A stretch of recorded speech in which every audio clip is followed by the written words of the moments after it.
ఉన్నారు బాయ్. అయ్యా నమస్కారం. ఉండు నేను పిలుస్తాను. అమ్మ నాయనా శివ, మీ నాన్న బయటకెళ్ళారు, వచ్చి టిఫిన్ తిరండు.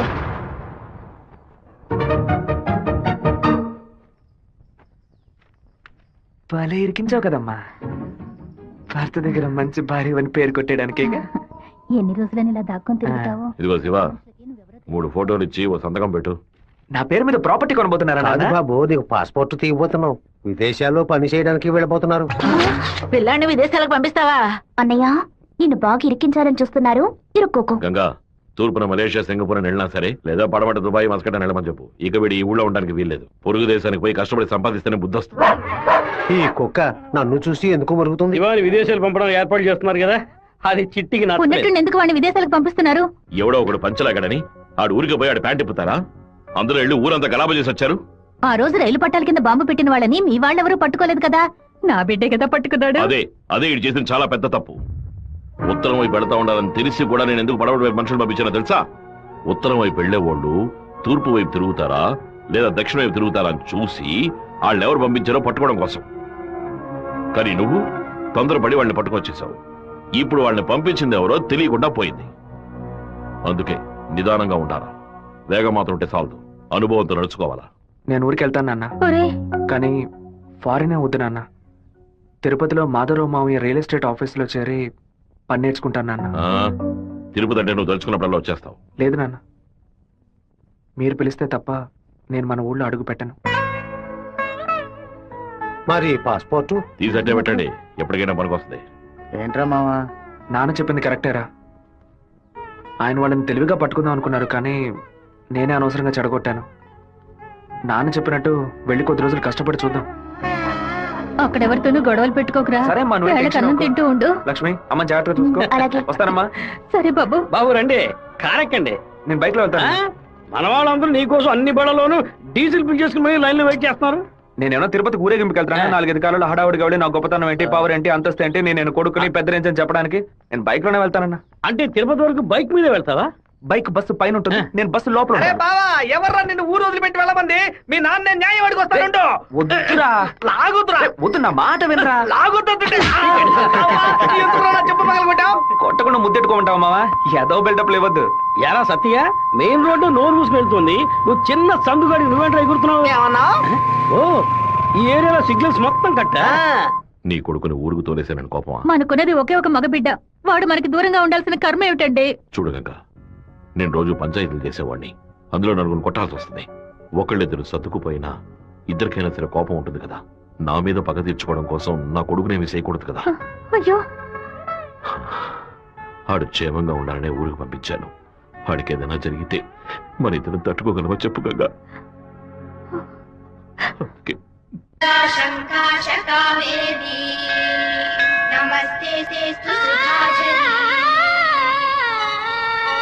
శ్రీరంగరంగనాథుని దివ్య అంటున్నాడండి. నామం సంతతం పాడవే, నీలవేణిలో నీటి ముత్యాలు, కృష్ణవేణిలో అలల గీతాలు. బలికి దొరకూడదు, బలికి దొరకూడదు, దొరకూడదు.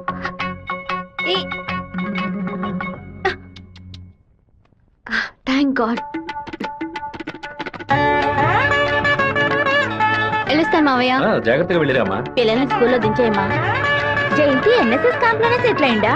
నేను అక్కడే ఉండని, నువ్వు ముందే.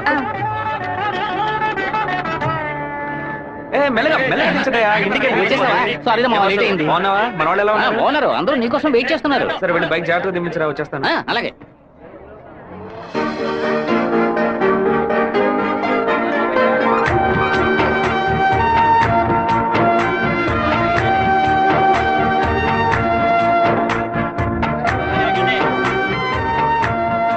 హలో, నువ్వు రాధికే కదా?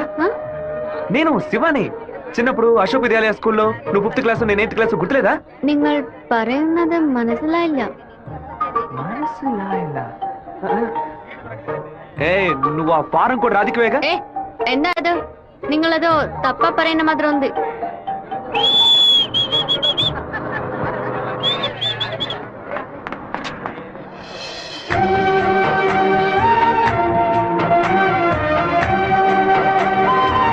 ఏంట్రా మావా చెప్ప పెట్టుకున్నా బస్ ఎక్కిసావేంటి? ఏం లేదురా, ఒక అమ్మాయిని చూశాను, నాతో చదువుకున్న రాధిక లేదు, తల్లాగా అనిపించింది, వెళ్ళి అడిగితే కాదంది. సరే సరే రా వెళ్దాం, మాధవరావు అన్న ఎదురు చూస్తున్నాడు. మాధవరావు నీకు బాబాయ్ కదా? రే అవన్నీ తర్వాత మాట్లాడుకుందాం, ముందు బండి ఎక్కరా. ఈ ఆఫీస్ ఇంకా అలాగే ఉందంటే.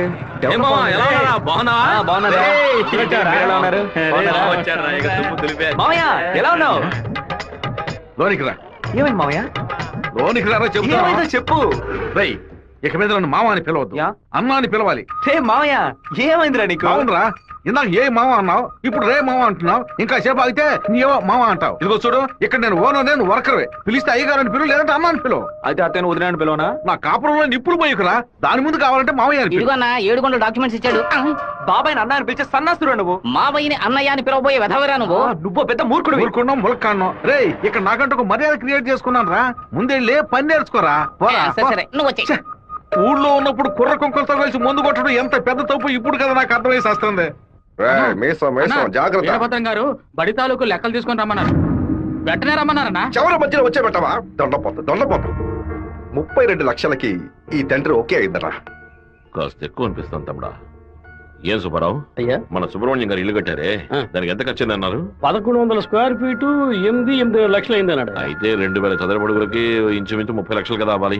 ఇల్లు అంటే ఏదో అందం చందం అని పై ఖర్చులు ఉంటాయి, ఇది వరుసగా గదుల్లో కట్టడమే కదా. కాంట్రాక్ట్ తీసుకుంటే పెద్ద కంపెనీ అయితే వెండితో తలుపు చేసి బంగారపు తాళాలు ఇస్తాడా ఏంటి? ఆడ కాంట్రాక్ట్ అది మనకేం వద్దని చెప్పు, మనం వేరే మేస్త్రిని పెట్టి కట్టిద్దాం. వాడు కోర్టు గిట్టు అనే దాని ప్రాబ్లం పెడితే కోర్టుకి వెళ్ళి అక్కడే సంసారం చేస్తాడా ఏంటి? ఆడు బయటికి రావాలిగా, గుమ్మం గడే పడుకోబెట్టి గుణపం వేసాయం. ఆ కాంట్రాక్ట్ రమ్మని చెప్పు. అలాగేనా? ఈడు నిజంగానే మంచోడా లేదా అలా నటిస్తున్నాడా అని నాకు ఎందుకు అనుమానంగా ఉంది. ఈడి మీద ఒక కన్నేసి ఉంచండి. దుండపోతా నీకు పంచ అవసరమా? స్కూల్ లెక్కల నుంచి సున్నం పోస లెక్కల వరకు వాడిని చూపించాలా? ఓ 50,000 ఓట్లు నాకు వెయ్యమని చేయి చూపించి వెళ్ళిపోయాడు. అందరికి మీటింగ్లు పెట్టి గొంతు చిరిగాయలు ఆరిచి ప్రతి ఇంటికి వెళ్లి ఓటు అడిగి వాడు ఇచ్చిన కుళ్ళిపోయిన గంజిని పులిసిపోయిన పాయసాన్ని ఆ టైంలో తాగి ఇంటికి వచ్చి నోట్స్ చేయి పెట్టి వాంతి తీసుకుని నేనే కదా. వీరభద్రాన్ని లేపేస్తే పోతుంది. లేపేస్తావా? 5 లక్షలు ఇస్తాను, బయట 10 లక్షల కారు ఉంది, అది కూడా ఇస్తాను. లేపేస్తావా? నేనా? నీ వల్ల కాదు కదా. దొండపోత వీరభద్రానికి ఎదురు తిరగమంటే వెనక తిరిగి అందరూ పారిపోతున్నారు. కుక్క పని చేసి బోరు కొట్టిపోయిందిరా, ఇక మీద నక్క పని చేయటమే బెటర్. వీరభద్రం కాంట్రాక్టర్ చూడగానే నరుకుతా చంపుతాని డైలాగ్లు మాట్లాడతాడు. దాన్ని యూజ్ చేసుకుని మన రామగిరి రామరాజుతో కాంట్రాక్టర్ ని లేపేద్దాం. ఆ హత్య చేసింది వీరభద్రం అని చెప్తాం. వాడు ఇప్పుడు అలాంటి పనులు చేయట్లేదన్నా. కొడుకు పోయిన దగ్గర నుంచి అవన్నీ వదిలేశాడు. కొడుకు పోతే ఆ లెవెల్ దిగలైపోతాడు. అవును, శోకంలో కల్లా పెద్దది పుత్ర శోకం. ఆ వీరభద్రం గాడు 15 ఏళ్ల క్రితం వాడు అబ్బా పోయినప్పుడు ఏడ్చుంటాడు. వాడు అబ్బా తర్వాత వాడింట్లో చావలేదు కదా, అందుకే గంభీరంగా ఉన్నాడు. వాడు చతికిలు పడాలంటే వాడు కొడుకుని లేపేయాలి. వాడి కొడుకు ఇప్పుడు ఊళ్ళోనే లేడే, తిరుపతిలో ఏదో ఉద్యోగం చేస్తున్నాడంట. మన పని ఇంకా ఈజీ అయింది. రైట్, మన తిరుపతి ఓబ్లేస్ గారికి ఫోన్ కొట్టు. ఎమ్మెల్యే ఫోన్ చేస్తున్నాడు. ఎలా ఉన్నావు ఓబ్లేస్? సడన్ గా విషయం ఏంటి? ఫోన్ పెట్టేయన్నా, నేను చూసుకుంటాను. రై పీటర్ గారిని రమ్మను.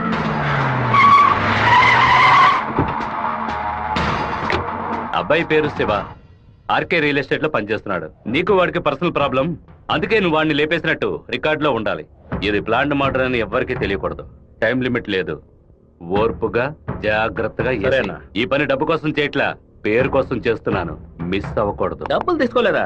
ఎవరన్నా వాడు? ఎమ్మెల్యే రాజశేఖరం, ఆంధ్రాలోనే ఎక్కువ ఓట్ల మెజార్టీతో గెలిచిన వాడు. ఎప్పటికైనా మంత్రి అవుతాడు. ఓకే అన్నా. మరి వాసు, శివన్ తీసుకుపోయి రేణుగుంట పక్కన ఉన్న మన లేఅవుట్ చూపించు. సరేనా? కుమారు, ఎయిర్పోర్ట్ పక్కన 4 ఫ్లాట్లు రీసేల్కి వచ్చింది. మలేషియా నుంచి ఒక పార్టీ కొనడానికి వచ్చింది. చుట్టుపక్కల వాళ్ళకి తెలియదు, బేరం చేయబడతారు. ఎయిర్పోర్ట్ పక్కన ప్లాట్, రేణుగుంట ఎయిర్పోర్ట్ డెవలప్మెంట్ కి పక్కన ఉన్న ల్యాండ్స్ అన్ని గవర్నమెంట్ తీసుకుంటుందని విన్నాను. అది ఎక్కడ జరుగుతురా? రియల్ ఎస్టేట్ యూనియన్ చేత స్టాండర్డ్ తెప్పించాం కదా.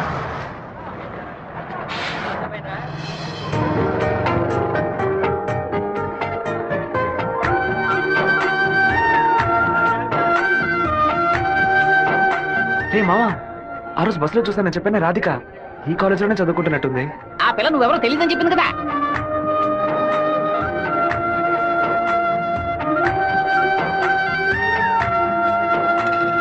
ముస్టేసే స్టైల్ కూడా అలాగే ఉందిరా.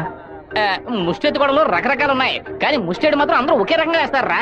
ముస్టేడోలో కూడా తేడా ఉంటుంది.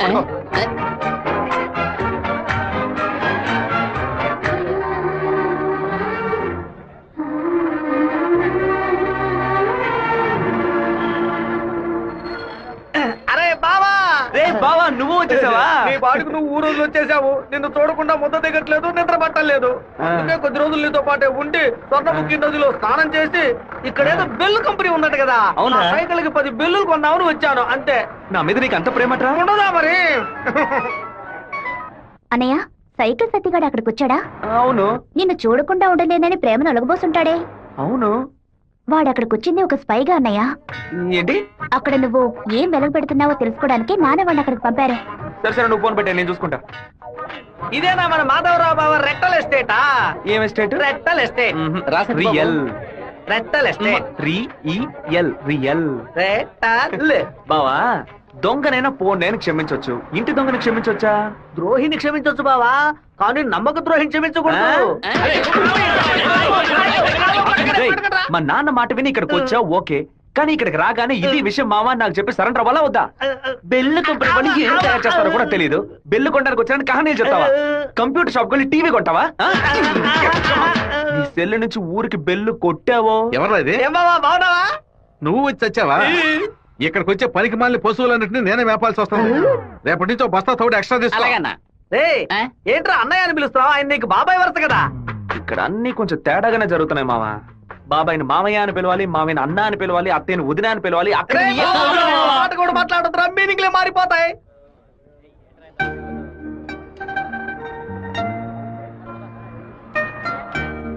అరే బావా, బావ నిన్ను ఆఫీసే కదా చూసుకోమన్నాడు, ఇక్కడుండి పరాకులు చూస్తావేంటి? ఆఫీస్ నే చూసుకుంటున్నాను. నేను ఏమన్నా వీపీలా కనిపిస్తున్నానా? ఇక్కడుండి ఆఫీస్ ఎలా చూసుకుంటావు?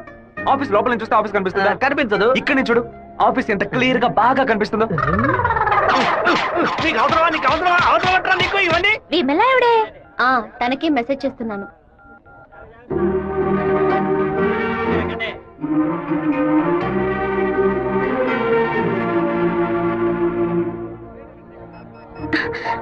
ఏ రాధిక, చెట్టును చూడొద్దు. ఆ పయ్య వందానే ఎదురులా ఉన్నాడు. నువ్వెందుకు రాధిక కాదని కళ్ళని చెప్పావు? చిన్నప్పుడు లెక్కల మాస్టర్ని బెత్తంతో కొట్టాడు రౌడీ విధవ.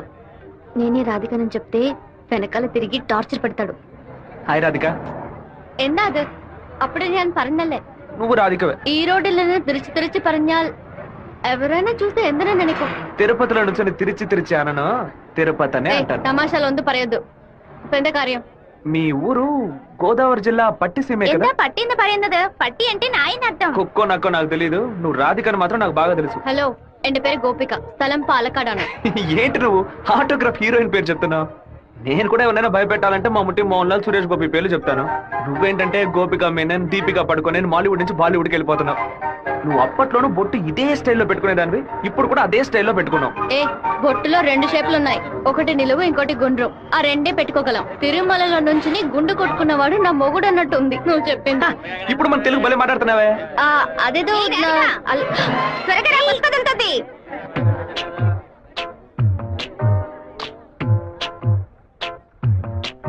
ఆ సూర్యుడు రాగానే చెదిరిపడు వెన్నెలే నువ్వే, నన్నే చూసాకే బెదిరినావే పిల్ల.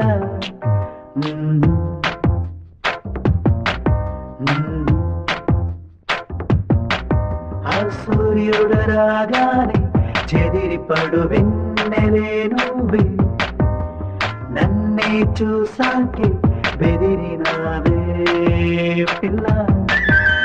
సాయంకాలంలో తపస్సు చెడుతామరే నువ్వే, నన్నే చూసాకే కోపించినావే